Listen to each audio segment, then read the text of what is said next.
Mr. Natural here with a little rundown of my Skellige deck right before the Gwent tournament in Blood and Wine. This is taken from a live stream I did on my other channel, but I pretty much covered the points that I wanted to cover as far as what the deck was, except for my rambling here about these leaders. I didn't really understand how they might be able to work. And failed to mention, the cool mechanic of the Skellige deck is the fact that on the third round, you get two random cards that come out of your graveyard, which might explain how you might be able to use the leader card. But anyway, here's my explanation in progress as it was live and unrehearsed. I also added in a few uh, of the actual pieces from the card game. This just breaks down my yourself. Enjoy. Like most decks that I make, I try and keep them as small as possible. There's only a couple of the special cards that are even worth using. I rarely, if ever, use the decoy. Sometimes it's kind of fun to throw it in there. The weather cards are pretty much just a waste to even have in your deck. It reduces the chance that you're actually going to draw a good card. And then I typically just keep the units as to a minimum to a certain degree, except for certain types of effects that you get.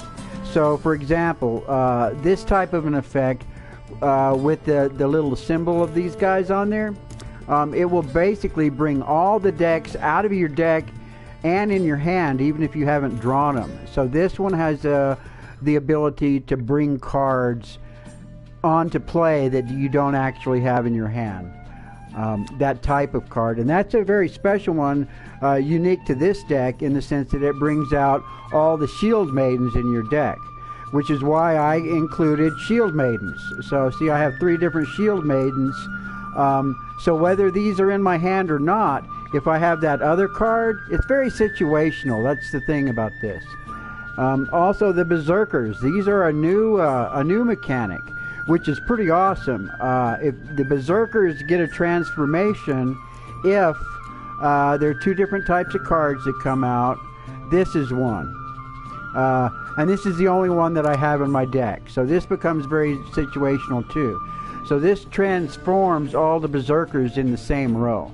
So those other Berserkers are mid-range. So if I happen to have those out and this at the same time, it buffs them up just phenomenally. It really buffs them up. And then what would be the warships? These warships are good, so I've got 3 of these in there for the chance that I could get that many. Got the Shield Maidens for that other chance. This guy I could do without, but I'm leaving him in there.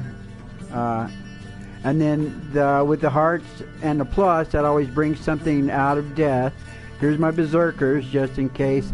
And this is a really cool new type of card. So basically, when you throw it out, it's worth 0. But if it's destroyed, or once you start the next round, it comes back, and this is actually turned into an 11 creature. So this is a pretty good one to have in your card. But it's like planning for your next round. So that's pretty much my Skellige deck. You can see other items in it. There's a new weather. Oh, I don't like having weather in my deck at all. But what its ability, it actually creates 2 effects. Instead of just affecting 1 range of attackers, it affects 2 ranges, the range and the siege units.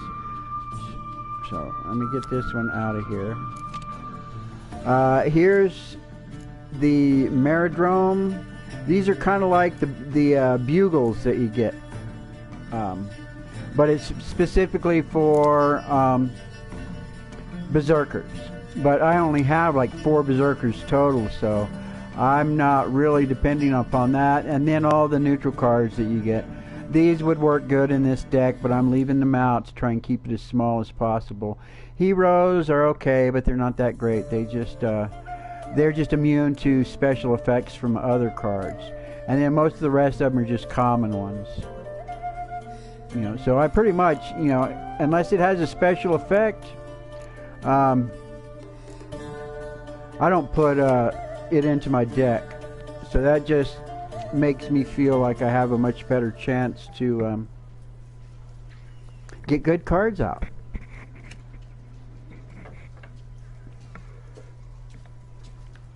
And in my strategy, typically, I plan on just the first round of most games I play, I plan on losing the first round and just sloughing off my garbage cards.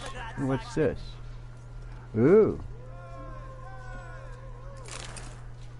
What does this say?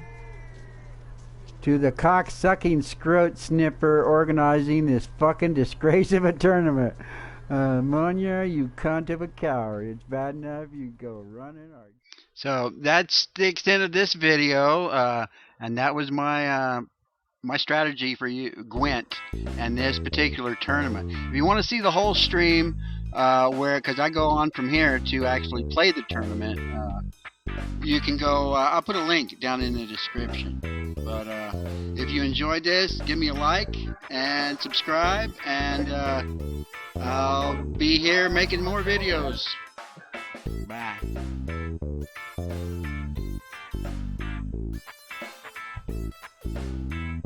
He takes matters into his own hands, and there's a shite-load of others ready to do the same with me, with no fucking regards whatsoever. Yaki.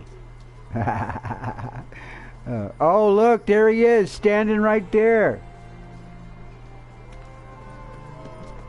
Let's see what Yaki says.